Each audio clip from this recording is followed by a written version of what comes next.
Hello, and welcome to the Divorced Dadvocate, divorce support for dads, where we help dads create a healthy and less traumatic divorce.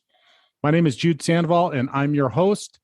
I created this podcast in the Divorced Advocate community as a result of my own high conflict divorce, and because you as a dad deserve all the resources necessary to thrive through this challenging time. I encourage you to check out our website at thedivorcedadvocate.com, where there are resources that correspond to this episode, as well as free access to our membership community, where you will find live meetings, free workshops and courses, private discussion groups, and more. And now, on to this week's episode. Hi, everyone. Jeanell here, your relationship coach. I am with my very good friend, Jude Sandoval. He's the founder of Divorced Dads Advocate. And I just thought it would be awesome to have him here to let's talk about divorce. And, so let's start with Jude. Tell us about yourself. How did you become, the founder of this company? And what was really your mission in creating this community? Hey, Jeanell, thanks for having me. I appreciate it. Yeah, so I never thought that, I never thought that I would ever be divorced because my parents were divorced, and that was not something that was ever going to be an option for me when I got married. Mm-hmm. And well, lo and behold, don't ever tell God something that's not going to happen, because plans often change. And I was married for 11 years and had what I would describe and what I had envisioned as a great life, and a couple of kids and a house and the business, and the marriage was okay. Wasn't great, but it was adequate. And so I was pretty happy, but that all came crumbling down after 11 years. And I went through a very high conflict divorce.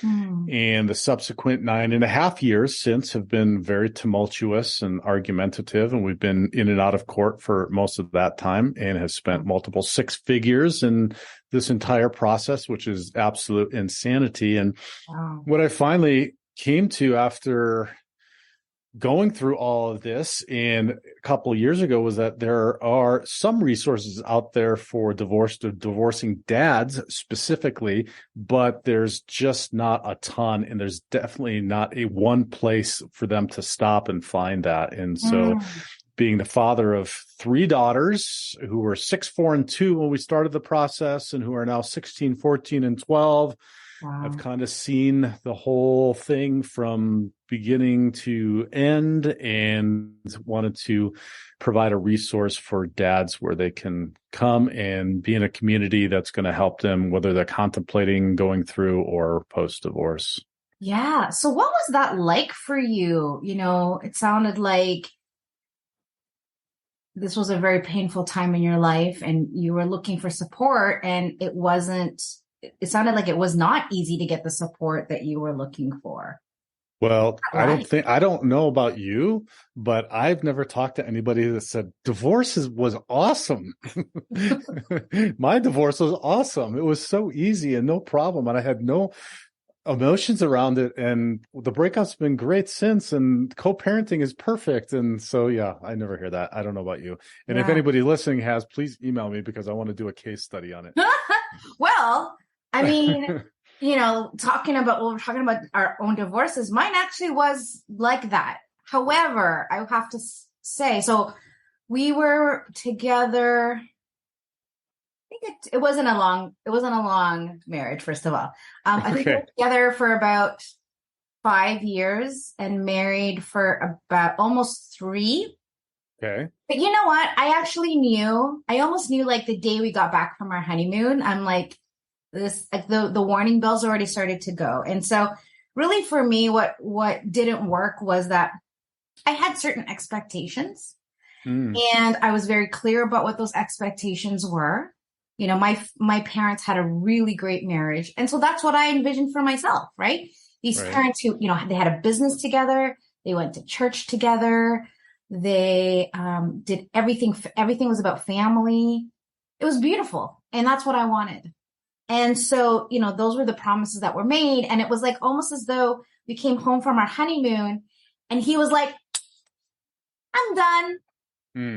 And he just stopped putting any effort, stopped going to church. He started spending more and more time in the garage he loved to build things, which was great. But hello, your new wife is at home waiting for you to come into the house. Let's build our relationship. But yeah, he just loved to do that stuff. And I just felt very duped. Okay. Like the misrepresented. And so I was very angry. But luckily, we didn't have kids. Right. And because we were so early in our relationship, we didn't have any property. Yeah. But I remember we were actually at our wedding. It's my father-in-law, my mother-in-law, and my mom. My dad's passed away. And we're all sitting around the table at our wedding. And my mom looks over at us playfully and she says, "So when are the kids coming?" Yeah. And my in-laws, who are millionaires, but like the cheapest millionaires you will ever meet, were like, "You guys can't have a kid." I'm like, "Well, why not?" "Well, you guys have debt and you don't own a house." Oh my. So all of a sudden we went from, yeah, let's have kids to now, oh no, we have to have this, this, and this before we have those kids. Right. So again, the plan got changed and I had no say in it. So anyway, at the end of the day, I got to a point where I was just so angry. I found out about this course about, your mind and transforming your life. And I thought, okay, I'm going to bring him with me and I'm going to fix him. I'm going to fix him. Of course you are. And I get in the course and he's like not present whatsoever. He's like sleeping during this course. But, I just started to realize like, wow, I have been not taking responsibility for this relationship. I've been making him wrong. I have been not very nice about it. And that was the moment where I just had a chance to just look at him and just say, you know what? I am so sorry for the way I've been judging you and treating you. And you're great the way you are. And it doesn't work for me. Yeah. And so I'd like to get divorced. I'd like to complete this relationship. And what was so amazing, the breakthrough in this, Jude, is that we actually went to the divorce courts together. We signed the papers together. I think our divorce in total cost us $80. Wow. Because we didn't need lawyers or, any of that stuff. We went out for dinner. I gave him a kiss on the cheek. And I said, "Good luck." And I got out of the car and that was pretty much it. Right. Now, well, it's interesting. So I find something interesting that you said there because we started this with, I don't think anybody goes through divorce and says, "Oh, that was great," because you said I was angry and expectations and like all of that stuff is, I would venture to say, and I venture to say this based upon the work that I do with the dads, is that the mental emotional part of it is the most difficult, challenging, painful part of it. And so like going through the process and divorce and all that, there's all of those challenges, but where your head's at and getting through that, I don't think anybody. So you just actually validated what I said, which was, yeah, it's challenging. I don't know that anybody says, "Oh, well, it was no problem. We just figured out we're good and we just are done." Like you go through this process of having to, it's a revelation, right? It's an unfolding of yourself and learning if you've done the work. Like obviously you've done the work, so you can look back and say, yeah, well, it was this, or it was expectations, and then it was this part, and we talked about things, but we hadn't talked about what our beliefs were, or what our intentions were, or how we're going to go about those, and whether we're going to have kids first or we're going to wait and get like all of these different things. You've done the work to look back and understand what that is, which is huge, because if we want another healthy relationship, which I think all of us do, none of us get into a divorce or into a marriage in order to get divorced. But if we want to have another one, we've got to do that work and pay attention to what it is that we brought to the unhealthy, what part we brought to the unhealthy dynamic, which I loved what you said, which is, "I'm sorry, I didn't do this right," because that is one of the only things, is pretty much the only thing that we can control through this whole process is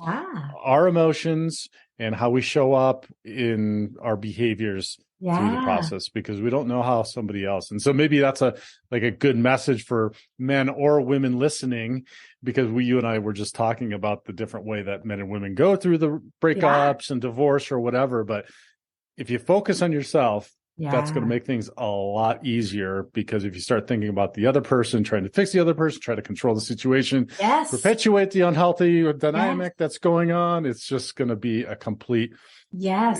let's not say complete, but it's going to make things much more challenging. Yeah. I have a saying, and it's one of the sayings that I live by myself. And also when I coach my couples, I say, and it goes like this: pain and suffering only exists when we resist what is so. And so I had to kind of just stop and go. There was a moment in this course that I realized that there was this pattern that I had with all of my relationships. And in this course, we were really like encouraged to go back to, when was the first time we felt this way? You know, if we're dealing with unworthiness, we're dealing with trust issues, we're dealing with abandonment issues, you know, we were invited to really look at, well, is it the person that you're dealing with right in front of you that is perpetuating or triggering that? Or is it coming from something else from your childhood that you actually haven't resolved? And what I realized, like, oh yeah, I totally have this thing that, you know, I've been bullied, there's been abuse, there's been, you know, some pretty nasty stuff that's happened in my childhood that I haven't really dealt with. And so guess what? As an adult, I was attracting people in my life that I already kind of maybe subconsciously knew that they were not going to treat me well. Because it's no coincidence that none of my boyfriends were liked by my parents, right? They didn't like any of them. So it's like, why? Now I know. It's like, yeah, they saw something that I didn't see.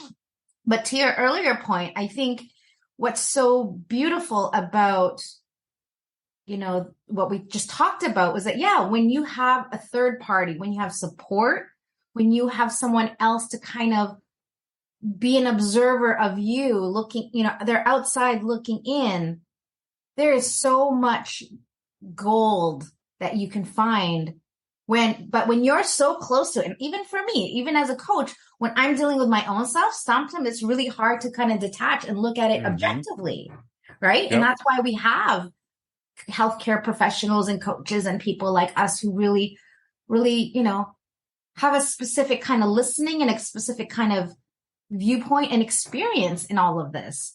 And so I don't think I would have been able, people go, oh yeah, Jeanell, that was like, you know, 1 in a million. Yeah, it is 1 in a million. But the thing is that I actually took responsibility for myself, and I go, okay, what am I doing wrong? Where is it that I need to be improved? What am I not? What are the blind spots that I have about myself? Because you're right. You know, I knew that even if I did leave this marriage and I, you know, went on to another relationship, I knew that something was going to happen because the common denominator is me.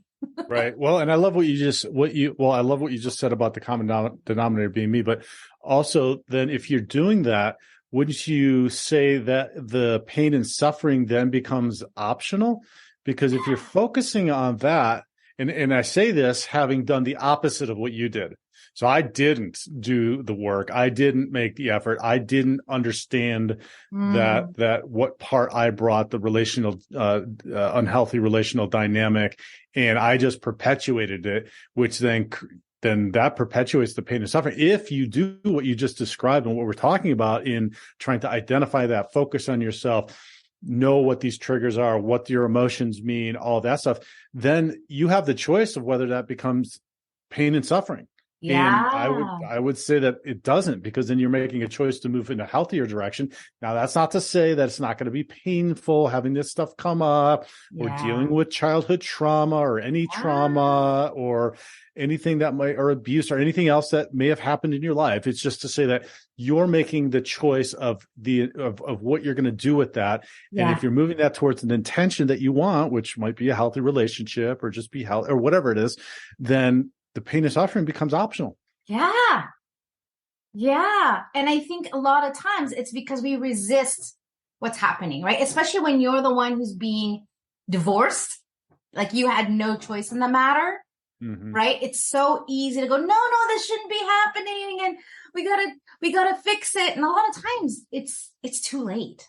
And, the men that I've met that are in that situation where they reach out to me and go, Jeanell, help me save my marriage. I'm like, okay, well, what's going on? Like, my wife just filed for divorce and she filed a restraining order. And I was like, I don't actually know I can help you, right? Yeah. Well, that most often happens to the men because the men are the ones that are served 70+% of the time. Yeah. And so that's it's a big issue because for men that is a challenge in the sense that they obviously, if they're calling you, know that there was something wrong or that they did something wrong in a relationship. They just have not focused on it or haven't been forced to focus on it. Now this is forcing them to focus and do something about it. And it's a wake up call. And unfortunately, sometimes the damage is way too bad to fix things, but not all the time. If they're and so here's the message I don't want to be getting out there to the women is that file for divorce to make your husband wake up. Yeah. And he will wake up because that's not the way to go about it. No. I mean, there can be damage done in that, but both parties understand that there's if that is something that you're contemplating, there is an unhealthy relational dynamic that's going on that somebody like Jeanell can look at from that third party perspective and say, oh, well, have you considered that? Or maybe try this or do something because you might be surprised at how easy it is. And I don't want to say easy, not in the sense that it's easy to change your behaviors and your mindset and the work that you're going to have to do, but easy in identifying what it is, and then being able to take action steps with a coach. It's kind of like I say this all the time, and I'm not preaching to the choir with you, is we get coaches to help us with athletics, or if we're in a sport to get better at a skill for a sport, and to coach a whole team. We have, we have coaches for individual positions, and then for the entire offensive line, and then for the whole team. Like there's coaches down to every single level. Yeah, even in corporate. In corporate and in music, right? In creative, the same, like instruments, and then quiet, so we have that but we don't do that in our personal lives. And it's just crazy when we think about it, because it works really well. You and I know that in doing this every single day, but man, just get somebody and take the time to sit down with somebody else. If you're both willing to save it, and you'll be absolutely amazing. And Jeanell, because I refer anybody that has my first question is, do you think that there is an iota of an opportunity at saving this? And if they say yes, I send them to you, to talk about and try to uncover what it is, because trust me, going through the divorce and then life post-divorce is going to be much more work than trying to unravel maybe something here or there, or an unhealthy relational dynamic that you've developed, that you have a whole life built around with somebody. It's much easier to do that than go through the divorce. And I say that having done it myself. I say that having seen this every single day with the dads that I work with. So if there is that iota, call Jeanell. Yeah, thank you. Or call me, and then I'll have you call me. So I have to say something to you. So that person that you referred to me recently. So Jay, this is what he says to me. He says, well, I think divorce is the best choice for us. And, I don't think divorce is going to impact our family. We're going to work really well together, and there's going to be no impact on our 3 girls. And they're not speaking to each other, but he just is convinced that there's no way that this is going to, because you and I, you know me, I am a huge advocate for children. Yeah. Huge. I think that sometimes we forget how our own behavior impacts our children, not only in a direct way as far as like if we're fighting, but even when the energy in the house, the tension, the awkwardness, even that like feelings of alienation when we're now like roommates, where we stop just actually being partners, they can feel that, Yeah. And so when I'm listening to him saying, oh, this is not going to happen to us, we're not going to be a statistic, it makes my heart sad. Because I feel like he's in denial. And I appreciate his optimism, though. At least that's a better way to go into it in the mindset. But you're exactly right. I was just having this conversation with a client yesterday who's post divorce, and he was talking about how his son emulates. His son is an infant, just walking and talking, but emulates everything that he does because he's learning. That's how he learned, watching your parents. And I made the point because I have teens now. I said, and it gets even more, I don't want to say important, but it gets, in a different way, it becomes even something that's more ingrained in them, because then they're watching you to model behavior of how they're going to lead their lives as adults. Mm-hmm. And I made the point that, to what you said about energy, I said, I have learned, I didn't know, but I have learned that even if I wake up in the morning and my energy is off, the whole household's energy becomes off. And then, like, if stuff becomes key, I got to stop. I got to be like, well, like, how am I showing up here? Because something's off here. And it doesn't mean every time, I've got teen girls, so there is some responsibility there around teen girls and their drama. But anyway, I've got to pay attention to that, because it has an impact on them. And so that's why when I'm doing the divorced dad coaching with them, taking care of themselves, and this is a good message for any mom or dad, taking care of yourself is the primary thing that you need to do through this process, mentally, emotionally, physically, spiritually. Have yourself grounded in a good position. That's hard for us because we think that that's selfish and that we're not putting the kids first, but think of it from their perspective. When they grow up, you're going to want them to do that. So if you're not, all you're doing is modeling a poor behavior. So taking care of that, and then you've got the energy to deal with whatever it might be, whether it's a toddler and tantrums or it's a teen and drama, whatever. You've got the energy, and you're in a good place and a foundation to deal with that. So man, you got to put your oxygen mask on first, right? Yep, absolutely. I was there was something you said earlier about the kids. Stay with us. We'll be right back. Hey, this is Jude with a quick reminder about the Divorced Advocate Foundation for Fathers, which is our nonprofit that helps dads through divorce with legal education, free or reduced cost coaching, and mental health resources. If you own a business or know someone who does, there's an easy way to help by connecting credit card processing through our partner program.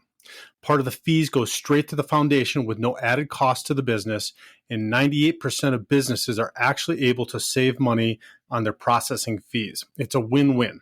So if you know a business that accepts credit cards, get them in touch with me by sending a warm introduction email to jude@thedivorcedadvocate.com, or give me a call directly at 720-255-1021.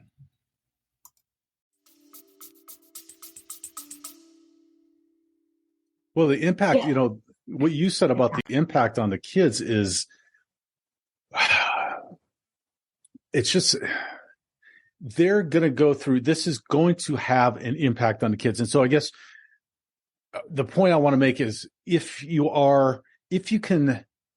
can work on the relationship, you can figure it out, that is going to be the best possible way. There are all kinds of studies and research that shows if a family stays intact, there's two parents that are there in the house, that is the best possible situation for the children, because there's so much of particularly intersexual and relational dynamics that go on that they need to learn and understand, that I didn't, because my parents were divorced, how to have a relationship with somebody else. And if you don't have that as a model in the home, then that's something that, if you don't, like, I try really hard with my daughters to talk about that, but I'm only talking about it, right? I'm not with somebody that I can model that, or they see every day in an intact, traditional family. And so, but here's the flip side to that, because I don't want single parents out there, dads or moms, who feel guilty about this. There are things that they're going to learn through this that they could only learn through going through this difficult and challenging process. So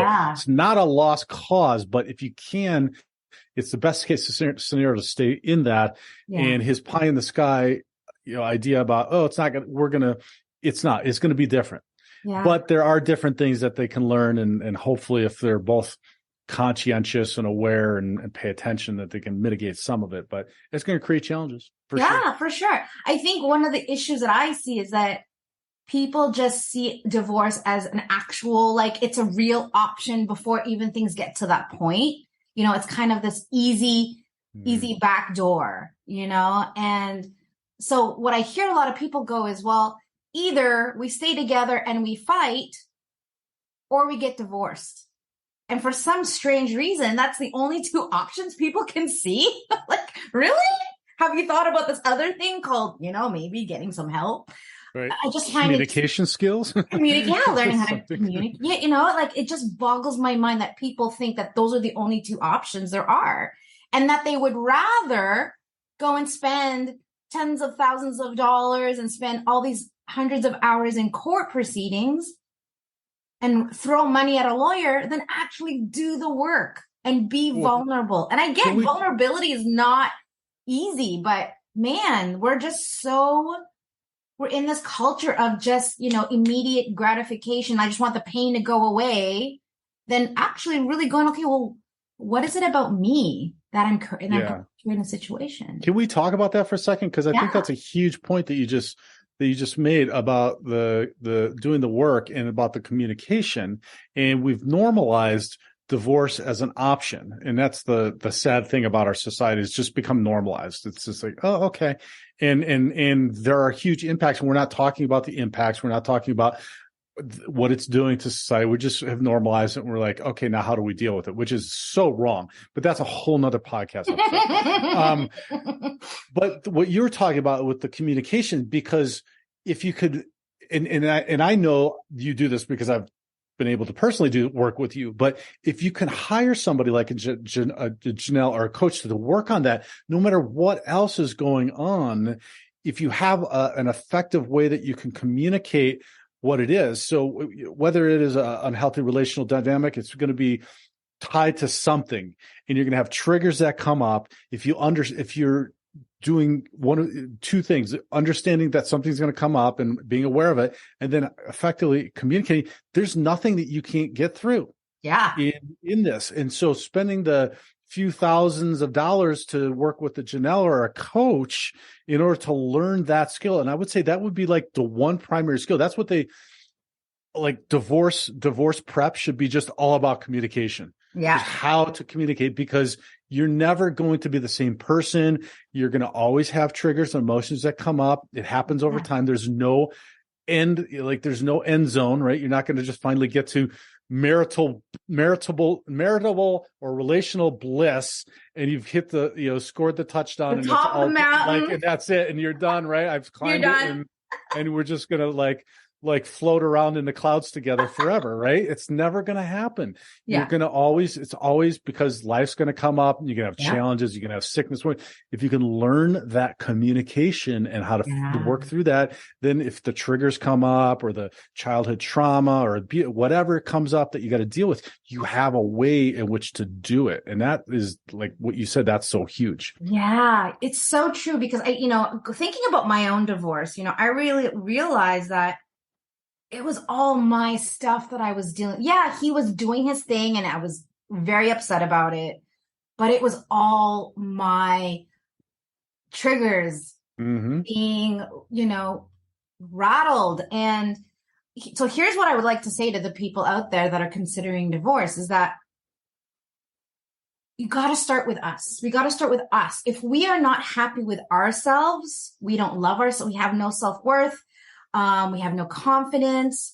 There's a lot of us that have if you can imagine, I have some pretty deep, vulnerable conversations with my clients. And a lot of them are men who have never cried in front of anyone before. Yep. And I feel so privileged to be that space, not only for women, but for men too. And when we go to that deep place, we're all the same, Jude. We all want to be loved. We all want to be accepted. Right. We all want to belong. Yeah. But like deep down inside of us, we are, our egos are fragile. We all have fear. And unless we're willing to love that part of us, to own that part of us, to have compassion for ourselves and what we have done and haven't done in life, to be able to forgive ourselves again for what we have done and what we haven't done. That's where the healing starts. Because so many people say to me, well, Jeanell, why can't I forgive my husband? Why can't I let go of this resentment? And my first question is, what is it about you that you haven't forgiven yourself for? Right. This is usually where the tears come, because they know exactly what I'm talking about. Right. And so I say, how can you be happy in a relationship with someone else when the most important relationship is with yourself and you haven't taken care of that? You haven't loved that person. So therefore, how can you be in love with somebody else? And so that's why the work starts here. And I tell people, listen, I don't know what the future holds, but what my promise is as your coach is we're going to work together so that no matter what happens in your life, kind of what you were saying earlier, right? Even if a tornado comes and tries to rip you out of the ground, you are solid. And my goal is to have you be so emotionally resilient that whatever life throws at you, you have the skill set to be able to deal with that in a really empowering way and spend less time in that dark, icky place and more time up in this high vibe possibility arena, because that's where life really thrives. Because this is love up here, right. Down here, this is called fear. And this is where most of us spend our time resisting, avoiding, focusing what we don't want. And yet when I ask people, okay, well, I'm clear that you know what you don't want. You don't want this. You don't want to fight. You don't want to, you don't want to be lonely. You don't, whatever, right? All these things they don't want. But when I say, well, what is it that you do want? Right. Nobody can ever answer that question. They're like, oh, I haven't thought about it. It was like, yeah. Well, that's right. Well, they're standing in the forest, right? And they can't stand far enough back to see what's behind it. It could be a beautiful sunset or mountains or a waterfall, but you're standing too close. So they don't know that yet. I love what you said about love, because that's the same thing that I'll talk about with clients too, which is you will only be loved to the capacity that you can love yourself. Absolutely. So if you love yourself a little bit, that's as much love that anybody's ever going to be able to get into you, right? It's not even give you, because they may have a much higher capacity to give you, but you're only going to be able to accept as much as you love yourself, right? Yeah, exactly. Because you're blocking, or you're too close to those trees or whatever. You're not positioned to where you can accept more. And so somebody might have a massive amount of love to be able to give to you, but you just can't accept it because you can't even love yourself that much. And that's a misconception with men in particular in divorces, is that this is easy for them. I would venture to say it's even harder for them, because it's devastating. It's devastating on so many different levels for men, because it's difficult to get into that vulnerability, to get into that understanding of self-love. And that's not something that we are taught. It's not something that we delve into. It's not really something even our mothers have helped us to work through and process. And so that it becomes very difficult, because then all of what we've designed, and so I'm speaking from experience again, and of all of what we've designed in our life is what we think it was supposed to be like, right? And you mentioned that too, about what you wanted in your marriage. And then when that goes away, we're devastated. And then because we did get served, usually we are like, oh, like I didn't even know this, or I didn't understand this, or didn't. So I guess the second part to what you're saying is also have compassion for the other person all the time, because you have no idea what it is that they are or not going through, or didn't know, or whatever. And that gets back to that communication. If you can get yourself vulnerable enough to say, well, what is it, or how is it, or how can we work through this, or give me your perspective. It might take a lot of work, because once you, like you said, once you get to a point, they'll break down. And then if you can open that and create a safe place for that back and forth, then it can be really beautiful, and it can be foundational to building that relationship up in a phenomenal manner. To hear the rest of this episode and access the corresponding resources, visit thedivorcedadvocate.com and become a member of our community. It's free to join and will provide you with the resources you deserve as a divorced or divorcing dad. Thank you for listening. God bless, and I'll talk with you next week.